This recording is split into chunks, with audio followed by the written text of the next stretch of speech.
halo, selamat pagi, selamat siang, selamat sore, dan selamat malam buat Bapak, Ibu, Mbak Kako, Mbak Putri, dan juga teman-teman OMK dimanapun berada. Apa kabarnya hari ini? Semoga sehat selalu ya. Nah, jadi hari ini kita ada kedatangan tamu spesial banget yang mungkin Bapak Ibu juga udah sempat lihat ya dari live streaming kemarin, ada siapa tuh, ya kan? Nah, sekarang kita kenalan nih sama frater kita di sini. Ya, kenalan dulu, siapa namanya? Asik, diperkenalkan dulu. Ya, halo Bapak Ibu, teman-teman sekalian, perkenalkan. Nama saya Frater Marcelinus Victor Derajat Setiawan atau biasa dipanggil Frater Victor. Saya aslinya dari Solo, dari Paroki Mojosongo. Saya sekarang tinggal di Seminari Tinggi Santo Paulus Kendungan, Yogyakarta. Saya tingkat 6. Oke, udah diperkenalkan. Itu ada Frater Victor di sini ya, agak beribet ya. Frater Victor.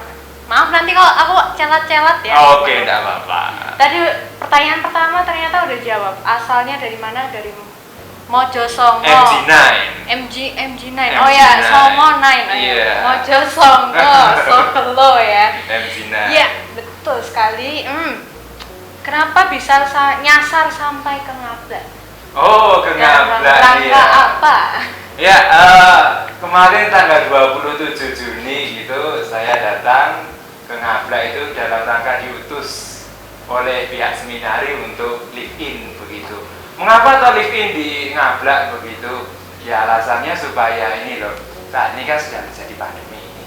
Nah terus kami itu dilarang untuk pulang ke rumah, dilarang untuk liburan ke rumah, tapi diminta khusus hanya pada tahun ini kami diminta untuk live in di paroki untuk semakin mengenal keuskupan-keuskupan kami masing-masing. Begitu. Kalau saya frater untuk Keuskupan Agung Semarang, ya saya ditempatkan di wilayah yang berada di Keuskupan Agung Semarang. Begitu pula dengan teman-teman dari Purwokerto, dari itu juga dari Medan, juga mereka dari Lampung, mereka dikenakan untuk mengenal romo-romo Semarang yang berkarya, sempat berkarya di keuskupan mereka.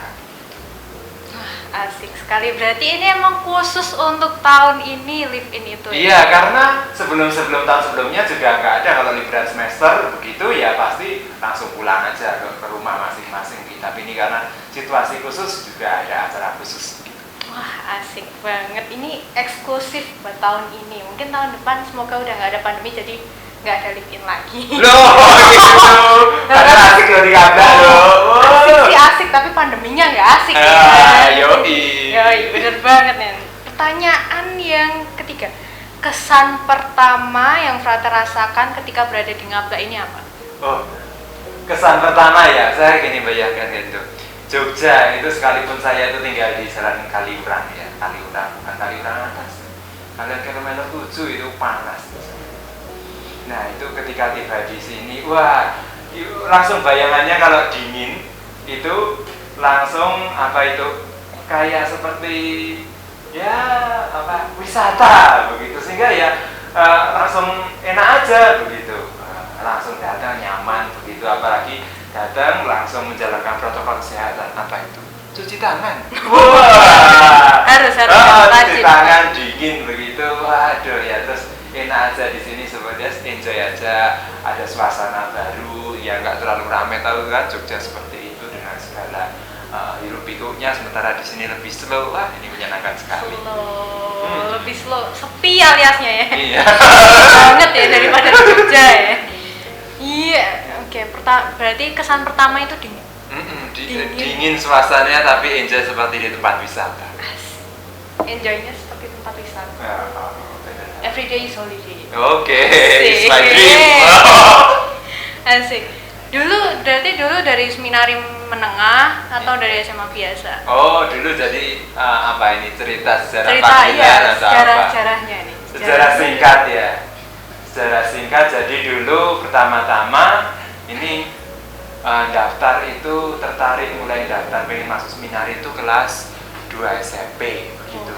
Kelas 2 SMP dulu Mojosongo itu masih ikut Perbudayaan, para ibu.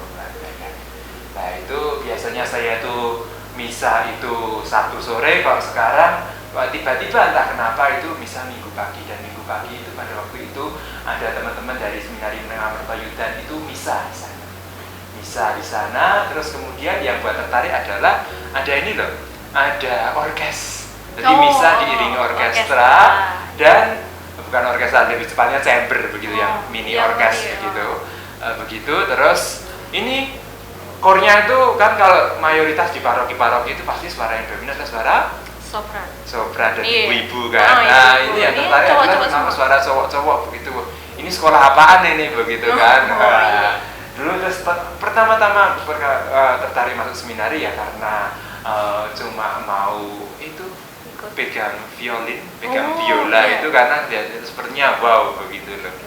Jadi nggak ada sama sekali keinginan untuk menjadi imam gitu. Terus kemudian SMP kelas 3 ya udah daftar. Dulu bayangannya nggak sama sekali ada persiapan, soalnya ada pikiran begitu ya, ada pikiran kalau Indonesia tuh kekurangan imam, masa ada calon seorang mau daftar jadi imam kok ditolak, sehingga ya nggak belajar, nggak prepare apapun ya, sudah apapun pertanyaan di kuesionernya itu dijawab saya terserah. Terus setelah itu ujian di sana 3 hari 2 malam begitu di Mertoyudan, dan hasilnya adalah diterima. Oh, berarti nggak diterima dulu? Iya, nggak diterima. Terus waduh. Terus aku pada waktu itu bayangin, aduh mau gimana lagi ini, mau sekolah di mana begitu. Terus akhirnya SMA biasa, saya sekolah dulu SMP saya tuh SMP Negeri 10. Terus kalau SD-nya SD Masjid ini Surakarta, terus SMA-nya SMA Negeri 2 Solo. Terus SMA ya mencoba lagi, dan pada waktu itu saya tuh semacam punya berkata gini sama Tuhan, kalau benar ini memang Engkau menghendaki aku untuk menjadi imam begitu, semoga ini menjadi tanda. Kalau aku diterima ya berarti iya, ini tanda yang Kau berikan. Kalau tidak diterima ya aku sudah mencoba, setidaknya sepakat sampai 2 kali. Berarti yang bikin tertarik untuk masuk seminari lagi, untuk mencoba bahkan untuk yang kedua kalinya itu apa? Ada apa ya? Kalau aku menyebutnya itu lebih dari beyond the words, dalam artian itu sulit dideskripsikan dengan kata-kata. Terus ya pada akhirnya ya selalu ada keinginan, iya nggak sih begitu. Terus akhirnya ya ingin menegaskan saja, karena dalam setiap kali kalau ditanya cita-cita begitu agak sedikit malu pada waktu itu kalau mau jadi imam gitu ya, karena saya dulu sebagai seorang siswa begitu ya, menjalani kenakalan pada umumnya gitu ya, kadang-kadang bolos, malas sekolah, terus nyontek, jablak waktu ulangan begitu, dolan begitu. Kalau pulang jam 9 pagi sampai rumah justru bisa jam 8 malam begitu, karena dari Solo bisa main ke Sarangan, main ke Tawangmangu, main ke Klaten begitu. Wah, pokoknya dulu happy aja gitu yang dipikirkan tuh ya. Terus kalau seperti ini, kalau seandainya ditulis pada waktu belajar BK begitu ya, mau bimbingan ditulis cita-citamu apa gitu ya, saja pada waktu itu dilihatnya sebagai guru. Bercita-citanya alibi ya? Alibi karena wangsi nawang lah, itu bahasa Jawanya itu. Melihat keadaan yang seperti ini kok mau jadi imam itu. Tapi banyak juga loh ya, mungkin yang di luar sana agak ragu, aku nih nakal, aku nih banyak dosa, mungkin gimana jadi imam kan mungkin nggak cocok, atau mungkin gitu juga kan ya mungkin. Jangan berpikir gini loh teman-teman, yang ada keinginan mau jadi imam, jadi bruder, jadi suster, jangan berpikir bahwa kami itu adalah kumpulan orang-orang suci. Itu salah besar. Kami ini ya teman-teman, kami adalah pendosa yang dipanggil. Kasih Jadi soundnya di sini ya. Jadi begini ya teman-teman, mengapa kami seperti karena ya kembali tadi waksinawang tadi loh. Kami merasa bahwa hidup kami juga ya bukan hidup yang soleh, yang suci begitu, tapi ada tadi loh getar hati tadi yang sepertinya Tuhan menanti-nanti gitu. Ayo kapan kamu datang ke seminari, ayo kapan kamu menjaga panggilanku begitu. Tapi yang buat ragu adalah, loh Tuhan, background masa lalu saya tuh enggak, saya tuh bayangin baru baptis saya itu karena bapak Kristen begitu, baru baptis itu kelas 5 SD. Terus 5 SD itu ya setelah itu terus saya disuruh jadi ikut Miss Dinar, nggak mau begitu. Saya itu jadi ibaratnya itu nggak pernah tampil di paroki, terus tiba-tiba langsung ikut OMK, nggak pernah ikut PIA, nggak pernah ikut PER, nggak pernah ikut Miss Dinar begitu. Terus dari OMK terus malah langsung jubahan. Ya.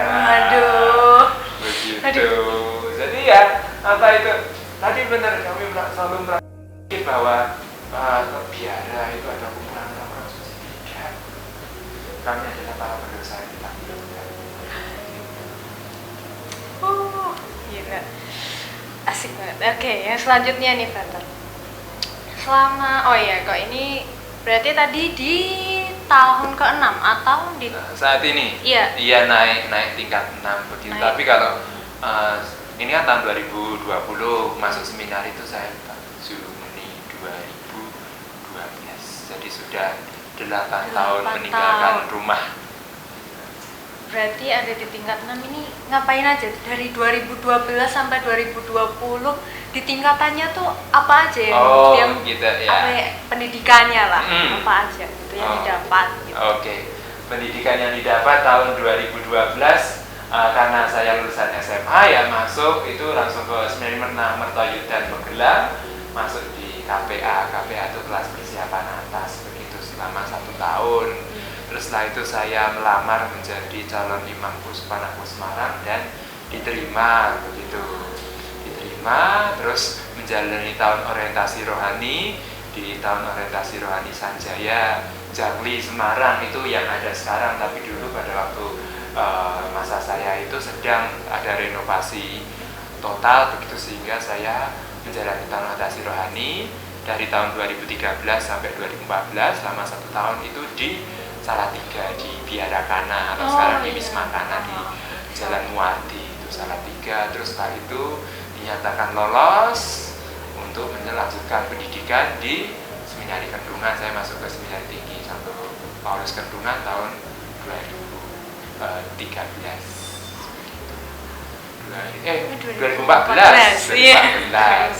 2014 kemudian menjalani hidup seperti mahasiswa pada umumnya. Saya ada insada inisiasi sanata dharma sebagai MOS begitulah begitu, dan itu selama 4 tahun menjadi mahasiswa. Terus saya menjalani sampai 2018 kan, dari 14 terus 2019 saya menjalani tahun orientasi pastoral topper, lebih tepatnya topper di Paroki Santo Pius X Karanganyar, Solo, Karanganyar Solo. Terus kemudian setelah itu dinyatakan lulus topper, terus sekarang ambil S2 untuk lanjut sekolah. Ini kebetulan pertanyaannya dari OMK ya. Ini kebetulan pertanyaan saya pribadi. Apa pertanyaannya? Jadi kalau di seminari itu tadi kan kayak mahasiswa biasa, berarti ada titelnya. Sarjana apa gitu. Oh, sarjana ya. Soal titel itu saya lulus dengan gelar sarjana sastra SS. Tapi sampai sekarang saya nggak pernah menuliskan gelar itu pada nama saya. Oh, sastra apa? Sarjana sastra begitu. Sebenarnya kan sarjana filsafat begitu, tapi karena kampus kami memutuskan untuk tidak mengikuti Depak begitu, tapi lebih mengikuti DP begitu, sehingga sastra begitu. Tapi bukan sastra ke arah sastra Indonesia, sastra bukan ke arah bahasa, tapi ke arah ya literary sastra begitu. Filsafat gitu ya. Iya, filsafat lebih. Ya, terus berarti ini S2.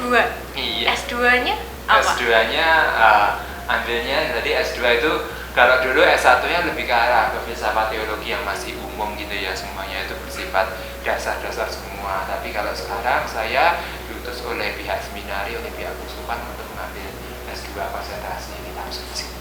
Waduh. Di Sanata Dharma Di juga? Sanata Dharma juga. Jadi kalau di S2 itu di Sanata Dharma yang teologi ada 4 jurusan. Pertama ada pastoral, ada moral, ada dogmatik, ada pastoral, ada kitab suci. Waduh, lengkap. Ini berarti untuk memilih apa 4 jurusan tadi atau Iya. 4 konsentrasi tadi itu ditentukan sendiri atau memang wah kayaknya ini lebih cocok ke ini gitu. Kalau itu nanti ada cerita sendiri. Itu sebenarnya dulu saya tuh minat banget masuk ke dogmatik begitu ya, dogmatik begitu. Tapi oleh pihak seminari saya diminta untuk mengambil konsentrasi kitab suci. Gitu. Sehingga ya kalau sudah seperti itu, kami yang menghidupi 3 nasihat Injili, pertama kemurnian, kesederhanaan dan ketaatan. Dan di sini saya diajak untuk menghidupi poin ketiga tadi, yaitu ketaatan. Dimana ketika saya menginginkan untuk masuk ambil konsentrasi dogmatik, tapi pihak seminari mengutus saya untuk masuk ke konsentrasi kitab suci, ya atas nama ketaatan saya akan menjalani konsentrasi kitab suci, sekalipun awalnya itu bukan pilihan saya, tapi sekarang saya berusaha untuk menghidupi. Asik. Itu contoh taat yang benar-benar taat ya. Ya, taat sih bukan apa yang ku kehendaki saja yang ku jalankan, tapi juga ini gereja butuh apa yang bisa ku berikan untuk gereja. Aduh, asik. Aduh, oke ya, selanjutnya nih, Frater. Lalu pendidikannya bakal berapa tahun kira-kira? Kalau pendidikan tuh yang proja ya, yang diocesan itu sejak di seminari tinggi katakan 4 tahun orientasi pastoral 1 tahun, kemudian S2 kalau orangnya cerdas ya 2 tahun begitu, terus nanti masa diakonan biasa 1 tahun, berarti sekitar 8 tahun paling cepat. 8 tahun ya? 8 tahun untuk bisa Persiapkan. jadi romo. Persiapkan ya, itu paling cepat ya berarti? Iya, karena bisa lebih dari itu, karena kalau mau ditabiskan itu bukan hanya soal akademis, lulus mata kuliah ini, lulus udah selesai skripsi, selesai tesis, begitu bukannya seperti itu. Ada 5 bidang pembinaan kalau di seminari tinggi itu, yaitu kehidupan rohani, kehidupan pastoral, kehidupan komunitas, nah terus ada kehidupan studi, dan terakhir adalah soal kesehatan. Berarti kesehatan juga dipertimbangkan? Iya, kalau jadi imam sakit-sakitan kan ya. Dan dari seminari menengah juga kan udah dites kesehatannya kan? Iya, dites kesehatan dulu, ada rekam jantung dan lain sebagainya. Itu juga memastikan bahwa ya kami secara fisik mampu begitu. Iya. Nah terus ini dari tahapan-tahapan mungkin ini sih, kalau mau jadi romo itu apakah ada, mungkin kan ada yang kalau bedanya frater, bruder, ada diakon, ada romo, itu gimana? Bedanya apa tuh frater? Iya. Jadi kalau frater itu sebenarnya kalau secara hierarki itu saya itu masih sebagai seorang awam. Awam tuh bukan orang yang tertapis begitu. Tapi kalau diakon itu sudah masuk, namanya itu kaum klerus. Klerus adalah kaum tertapis begitu. Kami itu sudah mengarahkan ke sana, mengarahkan diri untuk menjadi seorang imam. Jadi ya tahapannya pasti adalah nanti kalau di sini di Perpayudan disebut sebagai seorang seminaris. Iya, seminaris Atau seminarians itu bahasa Inggrisnya. Nah, terus kemudian setelah memakai jubah di tahun orientasi rohani namanya frater, terus sampai dengan diakon. Diakon itu satu tahap sebelum ke imam begitu. Jadi seminaris, frater, diakon dan imam. Terus kalau sedang bruder itu beda. Bruder itu dia itu seorang awam yang membaktikan diri atau hidup bersama dalam sebuah komunitas biara. Jadi bruder itu selamanya tidak akan ditafsirkan. Bruder tidak akan pernah memiliki cita-cita sebagai seorang imam. Oke, jelas ya teman-teman, diingat-ingat itu bedanya apa aja, tahapannya apa aja. Barangkali ada yang berminat ke seminari, langsung daftar, oke? Iya. Lalu selanjutnya, ini Pertanyaan saya juga ini ya. Kalau mungkin ada, aku nggak yakin sih, frater mungkin atau romo yang ke Roma. Ada waktu itu kayak nggak salah namanya frater, masih frater atau romo ya, Patrick Yoga. Oh iya, kok Iya. kenal? Oh tahu dong. Loh, tadi saya bilang. Nanti off cam aja ya. Ya, Itu ya, ya. mungkin kalau ke Roma untuk apa, frater? Oh, biasanya seperti itu kalau ke Roma itu pertama, yang kalau kasusnya seperti Pater Patrick, Pater Dedi, Pater Dictus yang saya kenal itu ya. Mereka bertiga itu adalah orang-orang yang diutus dari pihak keuskupan masing-masing untuk menjalani semacam pendidikan begitu. Nah, yang mengundang mereka adalah yang namanya adalah propaganda fidei atau penyebaran iman begitu. Propaganda, tahu kan propaganda, fidei itu iman begitu. Penyebaran iman, kemudian mereka itu disekolahkan di Roma begitu untuk ujung-ujungnya yang paling mudah adalah menjadi dosen. Tapi ya tidak selalu menjadi, kalau diutus ke Roma ada yang belajar spiritualitas juga bisa begitu. Tapi sebagian besar karena tugas khusus begitu, kalau yang calon imam diocesan adalah untuk menjadi dosen begitu, karena juga itu untuk menjawab tantangan gereja di kemudian, bahwa dosen yang kompeten di satu bidang itu harus ada terus untuk menjawab tantangan keuskupan, harus ada terjadi regenerasi. Iya.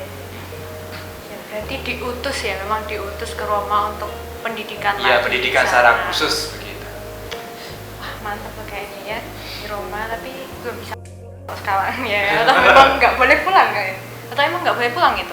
Kalau selama pendidikan di sana hanya untuk status khusus ya, kondisi khusus seperti keluarganya yang meninggal atau seperti apa boleh pulang gitu, karena ya pendidikan di sana ya otomatis katakan selama 4 tahun begitu di sana ya. Nggak pulang begitu, kan juga kami di sana beberapa frater itu kan mayoritas frater hanya dibayari begitu, ditanggung hidupnya oleh pihak keuskupan begitu, tidak termasuk untuk pulang, tapi mereka bisa keliling Eropa begitu. Waduh, asiknya bisa keliling bisa Eropa. keliling Eropa, tapi ya itu yang terekspos begitu Ya, ya. ya. Yang tidak terekspos itu behind the scene ya. Behind the scene belajarnya. Iya, iya. Kalau nangis-nangis ngapain diekspos Iya. begitu kan? Pasti eksposnya tuh kalau holiday. Happy aja, namanya promosi ya. Namanya juga promosi guys, harus yang bagus-bagus. Iya, mana-mana promosi itu seperti itu. Iya. Tuh, biar pada tertarik kan. Nah, Barangkali masuk seminari ntar diutus ke Roma gitu kan. Keren. Lalu ini keinginan apa yang diimpikan setelah jadi Romo? Mungkin jadi Romo ya seperti apa atau Oh, iya. Bayangan kalau bisa jadi Romo, mau jadi Romo seperti apa begitu, kalau saya membayangkan itu. Ketika saya punya bayangan tertentu menjadi seorang imam yang katakan berkarya di paroki, berkarya di komisi, berkarya di seminari, itu berarti saya sudah menutup diri pada masalah-masalah seperti ini. Ketika saya sudah mendefinisikan saya mau menjadi imam paroki begitu, saya berarti nanti tidak terbuka pada keputusan-keputusan lain begitu. Yang di sini sedang saya siapkan adalah saya ingin menjadi imam begitu yang menjawab kebutuhan gereja. Begitu. Kebutuhan gereja sebagai apapun, sebagai imam paroki, sebagai imam di komisi atau pekerja mendampingi di proses formasi calon imam begitu, ya saya akan jalani begitu, karena yaitu keuskupan sedang membutuhkan imam di bidang ini dan saya sudah memberikan diri pada keuskupan, otomatis saya akan mentaati. Tentu saja dalam pihak ini saya yakin keuskupan itu sudah memahami benar segala kemampuan dan kekurangan saya, sehingga ketika menempatkan saya di suatu karya begitu, itu adalah yang terbaik bagi saya dan itu adalah yang bisa saya berikan ke keuskupan. amazing banget guys. Aku kira bakal pengen jadi Romo yang disenangi umat gitu. Kan enggak?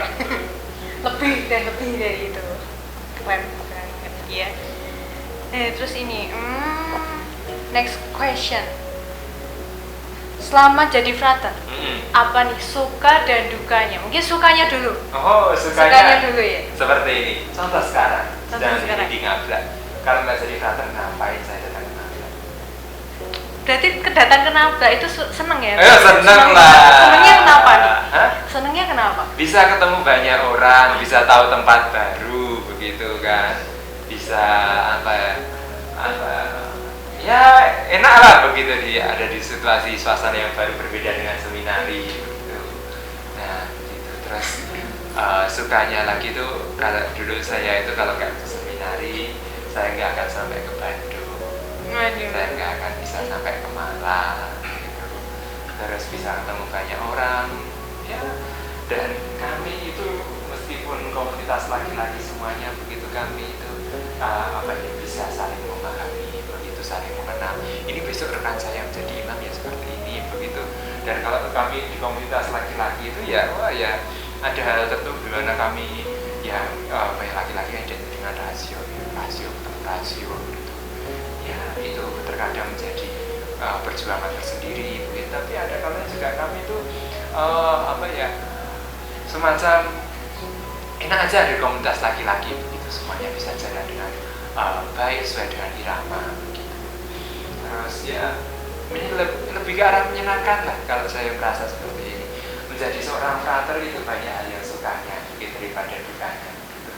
Sukanya ya seperti tadi sudah saya sebutkan, bisa kenal mana-mana, terus bisa bisa lebih kritis dengan banyak karena kami pelajari soal perihal agama begitu, sehingga kalau ada berbagai macam isu agama begitu kami bisa memandang itu dengan santai dan tidak sepaneng begitu. Ketika agama Katolik disudutkan begitu, oh dia belum pelajari agama secara sungguh begitu. Ya begitu aja, sehingga kami menjadi pribadi yang lebih tenang, lebih bisa melihat dengan lebih jernih suatu masalah, karena ya yang akan kami hadapi ya seperti itu, melihat itu bukan hanya pokoknya tapi sungguh-sungguh esensi dari suatu hal yang kami pandang gitu. Dan itu diajarkan sejak awal gitu. Dan itu yang buat kami ya senang dan bangga begitu dikata. Terus kalau hal yang dukanya paling duka ya, contoh paling duka tidak kami sakit. Kenapa? Coba bayangin kalau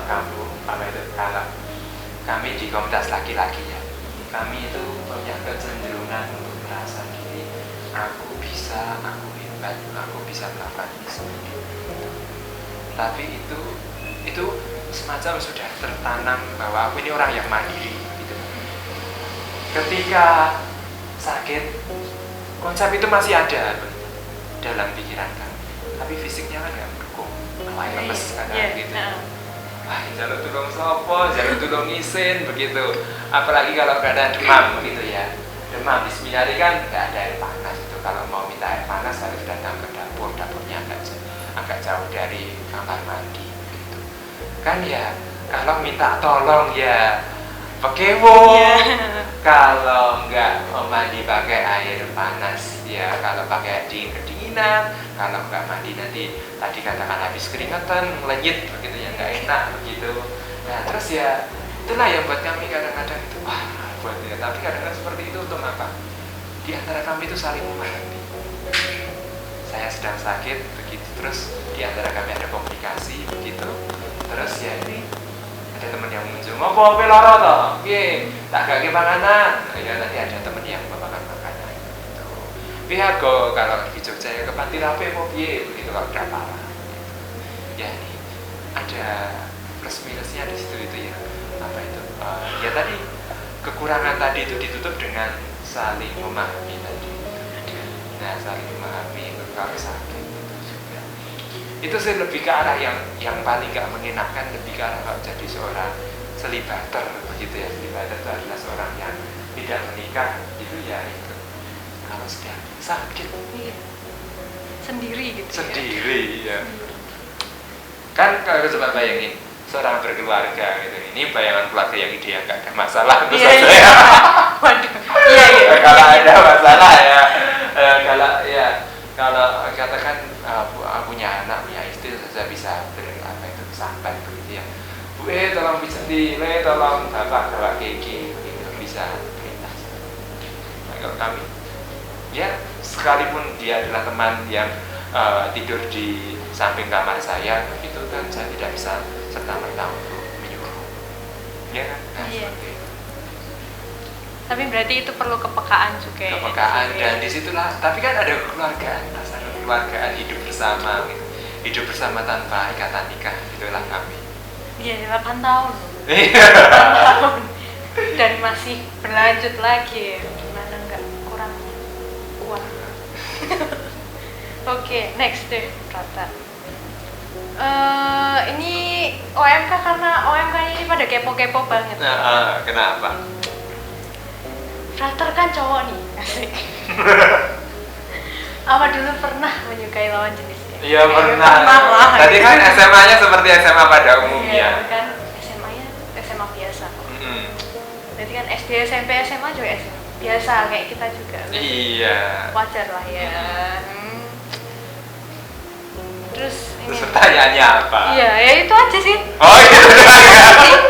Itu aja, pernah atau enggak, kalau mau diceritakan silahkan loh. Oh gitu. Iya. Ini pertanyaan tambahannya ya. Iya. Atau narasumbernya nggak peka. Oh. Ya gini. Begini, saya juga pernah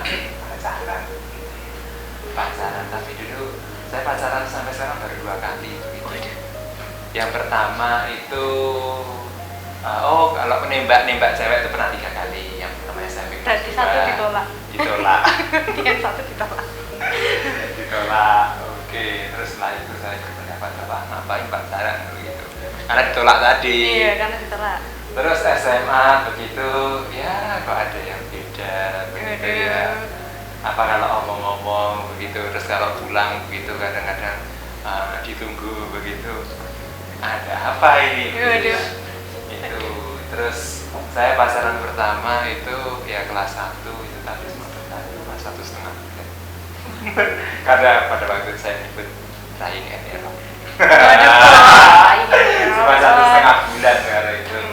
Ya itu dengan anak seorang pendeta. Waduh. Yang kedua? Yang lebih kedua. lama? Oh, yang kedua itu sejarahnya panjang. Waduh, panjang. Dulu begini. Ada kakak kelas saya waktu itu saya kelas 1 mau naik kelas 2, dia kelas 3 udah lulus gitu. Terus dia pada waktu itu dari paroki San Inigo Tirjo Tiburan gitu. Dia mengajak saya, ayo Tor, tak ajak live in neng di neng Mertayudan karo sapa karo kanca-kanca misdinar kok bareng karo aku bae gitu. Ya sudah itu saya dari paroki Perbuatan Daya memberanikan diri untuk datang ke paroki Tirjo Tiburan untuk mengikuti live in. Motivasi saya tidak sama sekali memiliki keinginan untuk jadi imam pada waktu itu.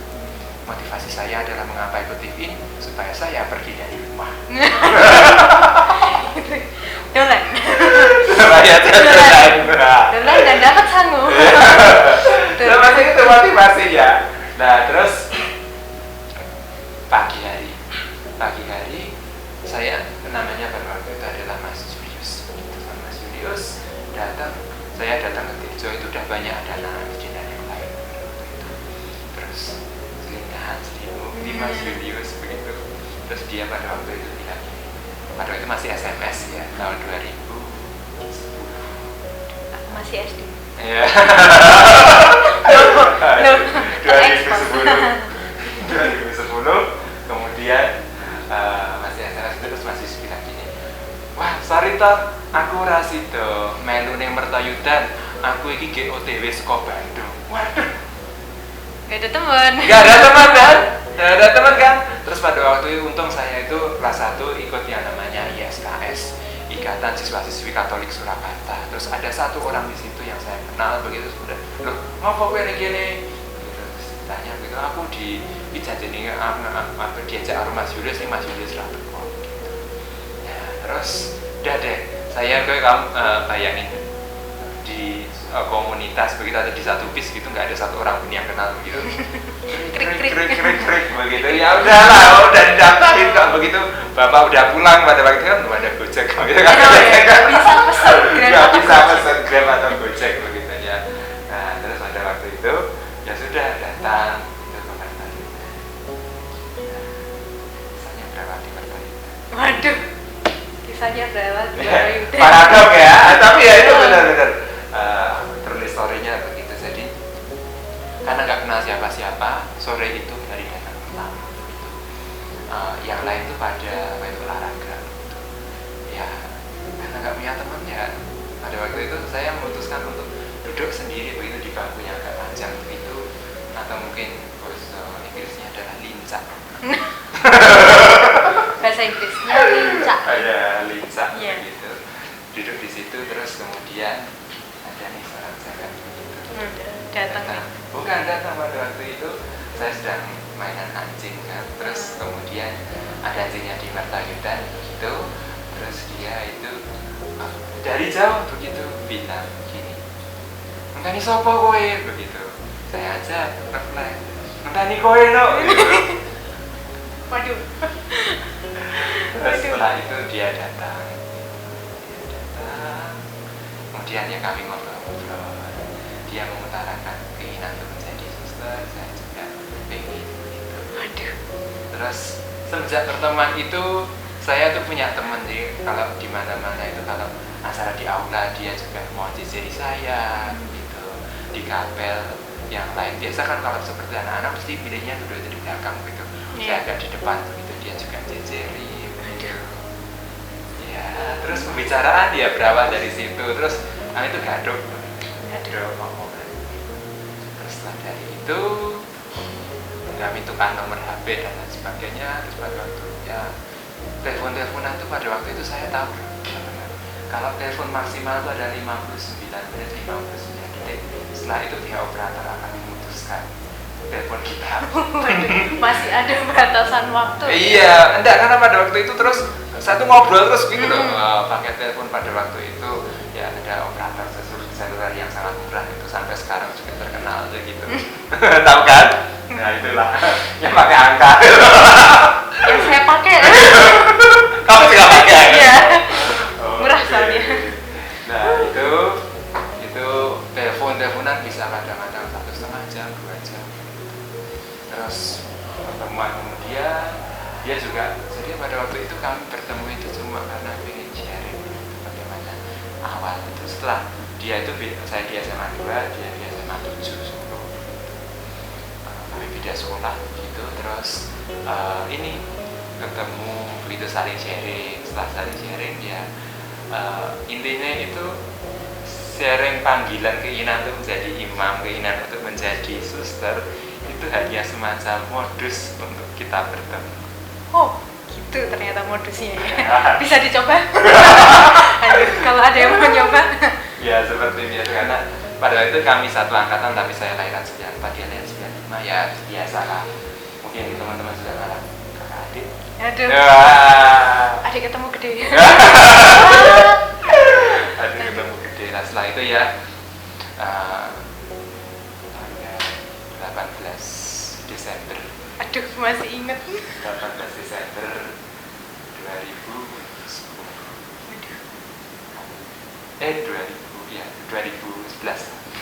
2011 jadi.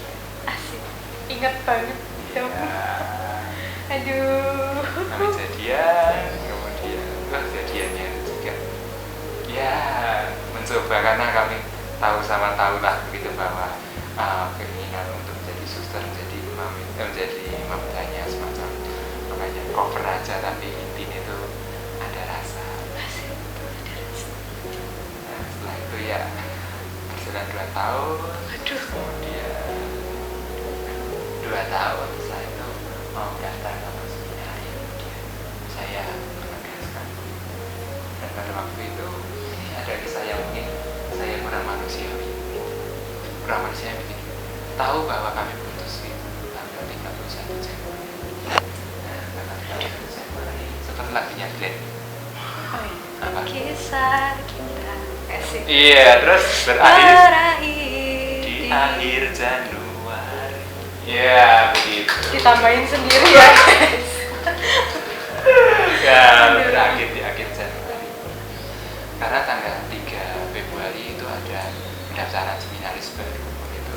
Dan saya memutuskan untuk sebelum daftar harus sudah itu dianggapnya ikatan. Mungkin pada waktu itu dia masih menaruh harapan bahwa saya juga tidak akan diterima. Dan kan itu kan pada waktu kita seminar itu semuanya dia telepon, iya mas ketompo pora gitu.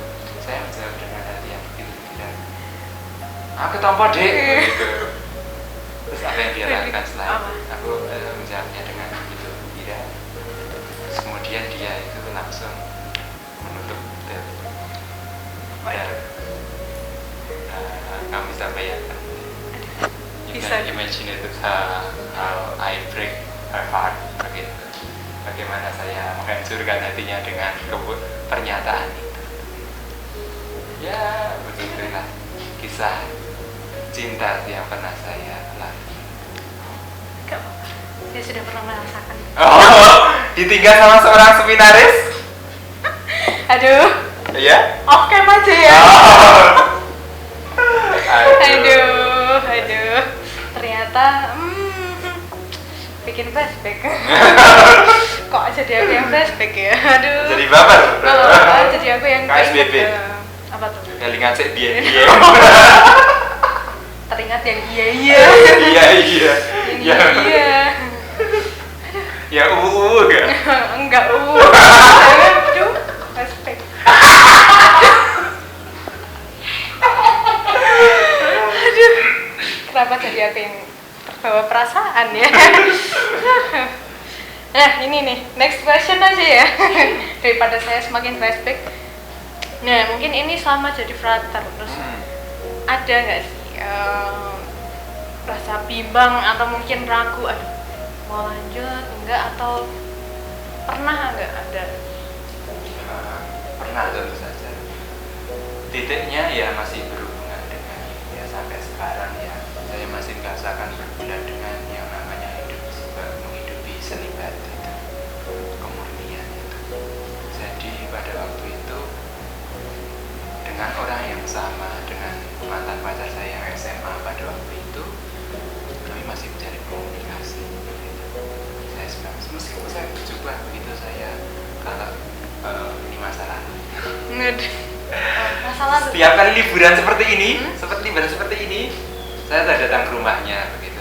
Kami jalan bareng, nonton bareng, dan ya kami pernah bermain api. Waduh. Untung tidak terbakar. Untung tidak terbakar. Nyalain korek gitu guys. Korek. Api unggun. Api unggun cuma berdua. Yeah. Keperingat waduh. Berdua waduh. Nah, ini. Terus pada waktu itu apa ya? Singkat cerita dia punya pacar begitu dan pacarnya nggak terima kalau saya itu masih berjahit komunikasi dengan dia. Dan justru dengan pengalaman itu ada semacam penegasan begitu. Pada waktu itu saya sangat takut karena apa? Ini bisa saja dia bilang ke rektor seminari bilang seperti ini dan rektor seminari bisa memutuskan, Romo rektor bisa memutuskan untuk mengeluarkan saya karena saya sudah bermain habis sekian lama itu tidak hidupi sebagai seorang selibater gitu. Sebagai seorang selibater, seorang yang sendiri tidak memutuskan untuk yang nikah gitu ya. Setelah itu ya menjalani hidup di seminari sekitar 1 minggu begitu rasanya itu ya anak ngopo ini bentar lagi kan paling Romo rektor tahu begitu bagaimana dia dia melaporkan bagaimana apa yang saya lakukan begitu dan setelah itu ya nggak sama sekali nggak semangat begitu hidup di seminari. Terus setelah itu saya datang pada Romo begitu, Romo rektor mungkin bahasanya adalah dalam tanda kutip mengaku dosa. Romo, akhir-akhir ini saya bawa HP. Pada waktu itu sebelum topper kami itu nggak boleh bawa HP. Tapi pada waktu saya nekat bawa HP demi bisa berkomunikasi dengan mantan pacar saya. Dan aku seperti ini, kejadiannya seperti ini. Dan saya pada waktu itu kembali ke atas nama ketaatan, menyerahkan masa depan saya pada Romo rektor, pada staf seminari. Apa yang terjadi pada saya begitu saya serahkan begitu.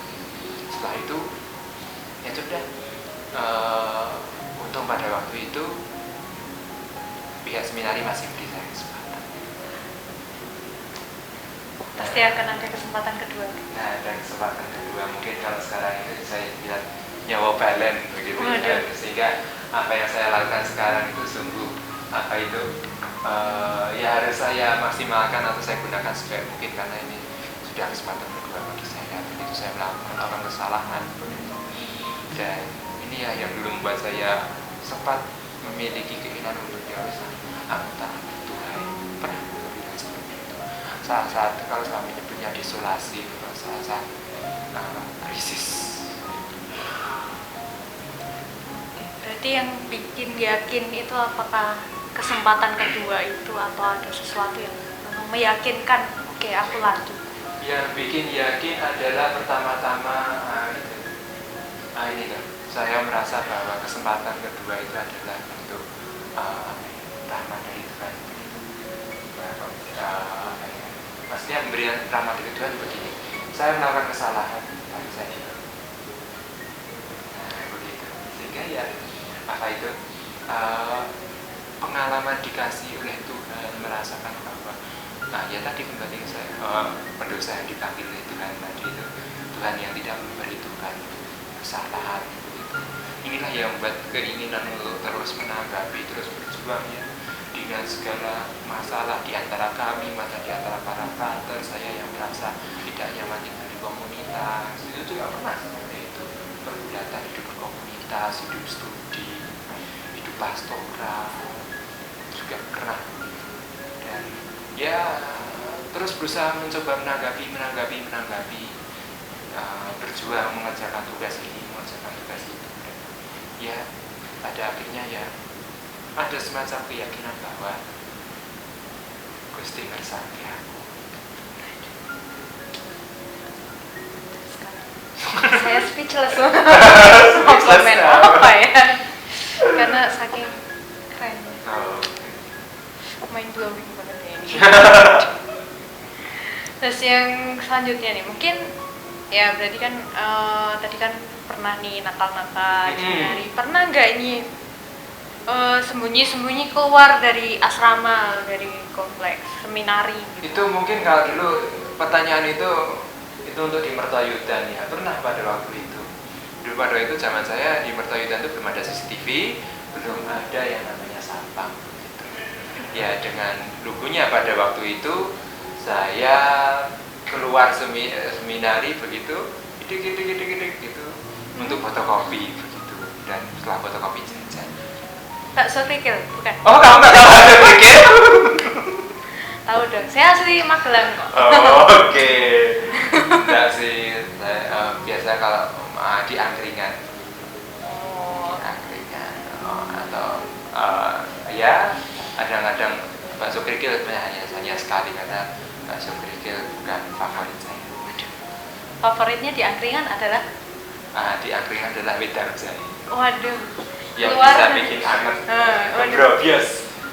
Keluar dari seminari nyarinya wedang jahe. Di seminari mungkin nggak ada. Di seminari jarang ada wedang jahe, tapi kalau wedang jahe di seminari mungkin masih dingin, udah dingin begitu ya.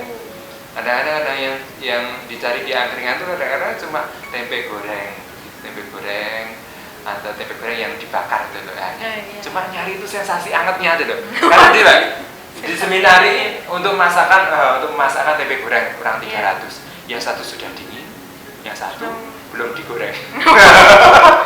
Kirain masih hangat gitu.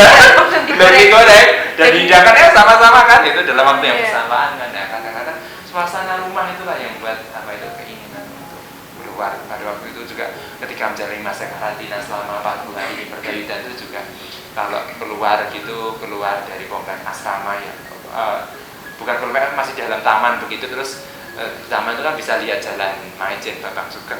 Iya. Jalan Magelang itu. Ya ditonton itu, nonton dalan begitu.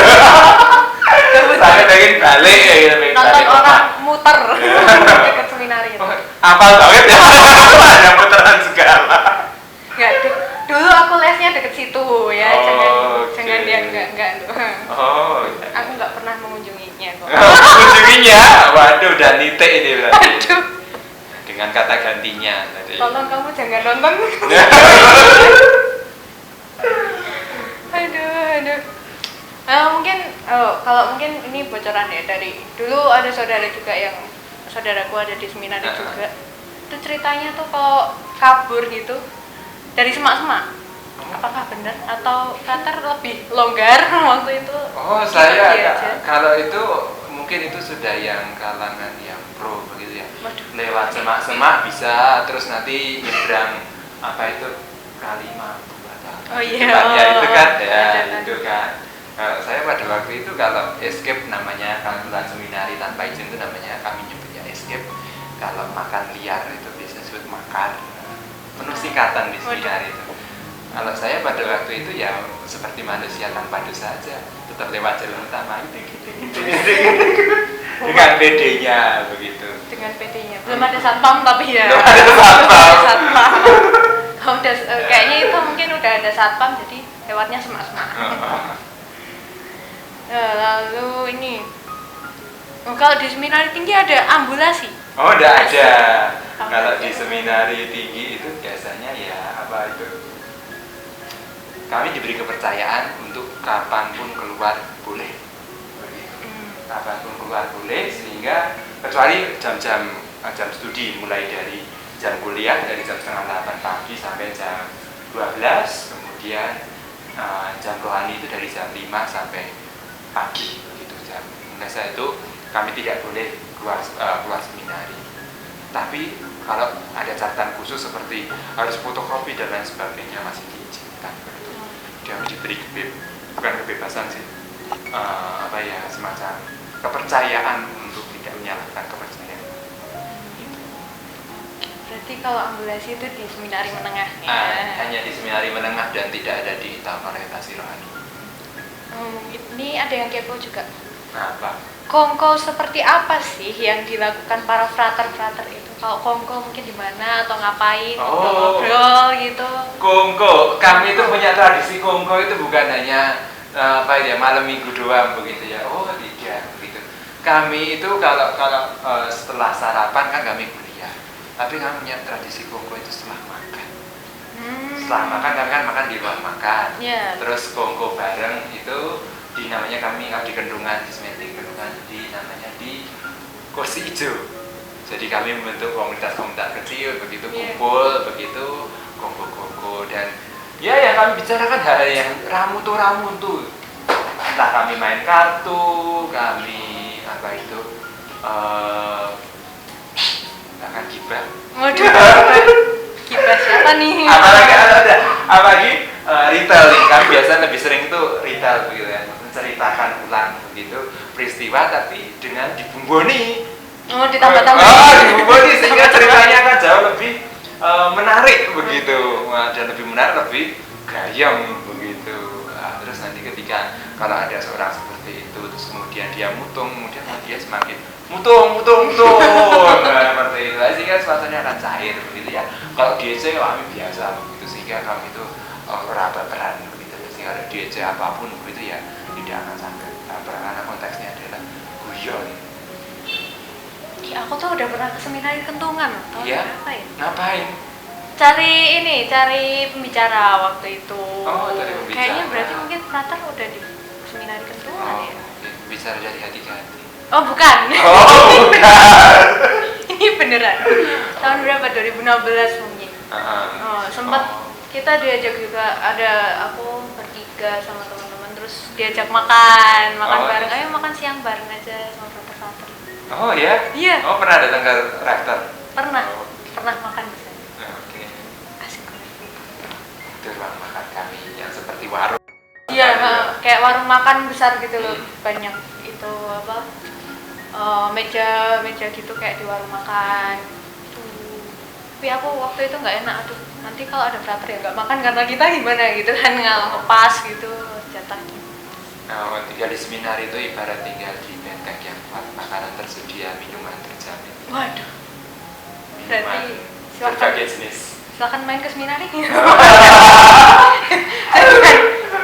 Aduh, kalau nggak punya makanan ke seminari itu, Waduh. jangan ya. Terus pernah nggak melanggar aturan ya ada di asrama? Kalau Ya. pernah apa? Ya pernah, seperti bawa HP itu. Bawa HP. Terus ini kalau di Jogja kamu tahu Ngayog Jazz? Nggak tahu. Aduh, kami pernah datang ke Ngayog Jazz. Apaan tuh?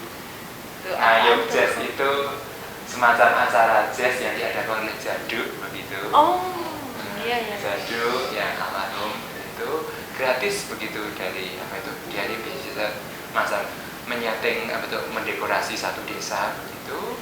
Terus pada waktu itu artis utamanya siapa itu pada saya lupa begitu. Pulang itu sampai di kedua itu baru jam 12:30. Padahal malam minggu itu padahal batasnya itu jam 10 malam. Waduh. Jadi kami dengan sadar itu melanggar aturan, itu rapopo wae begitu. Karena apa pada waktu itu? Pertama belum ada CCTV, dan yang kedua CCTV kan nggak bisa bohong kan. Iya, CCTV nggak bisa bohong. Yang kedua kami itu ya friend lah dengan satpamnya. Gitu. Jadi pulang 12:30. Karena kan kami boleh bawa apa itu motor, kan disediakan motor begitu, disediakan motor di tempat pos satpam begitu. Nanti bilang Pak balik jam 9:30, apa jam 10 belum sedih ya rapopo gitu. Nanti di pos satpam sampai ke garasi, apa yang kami lakukan? Nonton motor. Iya, tahu banget itu. Bener banget. Nonton motor. Iya itu. Motornya ditonton supaya tidak kedengaran di bagian para romo itu toh, nah, itu. Udah seperti itu, nakal banget ya. Itu kenakalan saya nonton Ngayog Jazz gitu. Sampai pulang 12:30 dan dengan sadar melakukan kesalahan. Wah, mantap, terjawab ya guys. Brother juga pernah nakal. Dan kembali ke tadi, ke premis iya, pertama tadi. Tuh. Nah, terus apa nih? Oh, mungkin ini OMK pengen saran kali ya. Model budaya apa yang cocok untuk menghadapi pandemi selain budaya hidup sehat? Apa tuh? Budaya apa yang cocok? Budaya, kalau tak pikir ya yang paling penting di tengah suasana seperti ini adalah menjaga mood atau suasana hati. Dalam artian gini, kalau teman-teman stres gitu dengan apapun lah, entah soal mikirin si doi, atau mikirin apapun begitu, terus stres, baper begitu, itu akan mudah apa itu diserang penyakit. Semula katakan itu nggak terbiasa apa itu, kalau biasa makan apa itu dengan porsi yang sedikit aja sudah kenyang, porsinya banyak tapi malah ujung-ujungnya diare itu, atau makannya nggak jadi nafsu begitu, nanti akhirnya demam itu karena terpengaruh psikis begitu. Jadi yang terpenting saat ini itu adalah menjaga mood atau kondisi psikis supaya tetap bahagia, tetap sehat begitu. Dan ini loh teman-teman, terkadang itu kalau yang membuat kondisi psikis tidak sehat itu adalah terlalu banyak khawatir akan masa depan. Piye yo iki kok aku ngelamar dijawab lamaranku, kok seperti ini seperti itu, kok bijiku piye, iki kok skripsiku kurang rampung, kok iki kok revisi terus seperti itu, iki kok golek bahan kok kurang begitu, sehingga kan juga bingung begitu. Nah, kalau banyak khawatir, padahal ya burung pipit itu tidak pernah menanam tapi tetap dibudaya. Percaya aja. Iya, percaya aja. Nah, jadinya ya kalau banyak khawatir dan ujung-ujungnya teman-teman jangan pernah dimelekkan yang namanya hidup doa itu fungsinya apa tadi, meletakkan semua kekhawatiran itu dan kemudian menyerahkan diri pada Tuhan, berpasrah itu bukan berarti tidak pasif ya, tapi tetap aktif menyerahkan. Ada usaha yang dilakukan tapi usaha itu hasilnya diserahkan kepada Tuhan, dan itulah yang membuat kalau saya lebih ke arah itu yang membuat bisa bertahan begitu, lebih memiliki imun begitu, supaya lebih tenang nanti sekalian juga ya hidup sehat begitu, juga kondisi psikisnya juga terjaga, dan itu kan seperti itu juga tidak melukai orang lain baik secara perkataan maupun tindakan. Oke, jaga mood. Jaga mood penting, jangan lupa bahagia. Jangan lupa bahagia. Amin. Terus kemudian pesan dan ada nggak sih pesan dan kesan? Nggak kesan sih ya, pesan dan saran untuk OMK di Kuasi Paroki yang Abdullah ini. Oh, pesan-pesan buat OMK. Teman-teman pertama-tama teman harus menyadari, teman-teman punya kekuatan. Kekuatannya apa? tidak semua paroki itu punya apa ya, sense of belonging, rasa hadap beni dengan gereja. Teman-teman OMK di sini yang saya kagumi itu adalah tidak ada acara pun, tidak ada kegiatan di gereja pun teman-teman mau datang. Entah apapun yang dilakukan di gereja. Dan itu tidak harus menunggu ada acara besar. Dan inilah apa itu bagi saya mana ini sebagai kekuatan dan percaya saja yang pernah dikatakan oleh Bapak Kardinal Yuwono bahwa orang kumpul bakal muncul, nah kumpul wani jujur. Sehingga ya ketika teman-teman hidup berkomunitas jadi satu begitu, ada bertemu dengan saling menjaga begitu kan. Nah di sini teman-teman susah adalah supaya menjaga komunitas berkumpul dalam komunitas iman supaya iman Katolik tetap ada di paroki Ngabla ini, karena teman-teman harus menyadari dan harus benar-benar meyakini bahwa masa depan gereja itu ada bagaimana. Masa depan gereja Ngabla apa yang teman-teman lakukan saat ini, sehingga saat ini teman-teman belajar hidup gereja, bagaimana hidup gereja itu, dan teman-teman besok ketika dimanapun teman berada akan menjadi untuk masa depan gereja. Jadi jangan ragu kalau mau kesini, mau ke gereja, mau main-main, mau kenalan sama fraternya langsung boleh. Sampai tanggal 27 ya. Silakan datang ke sini. Silakan datang ke sini.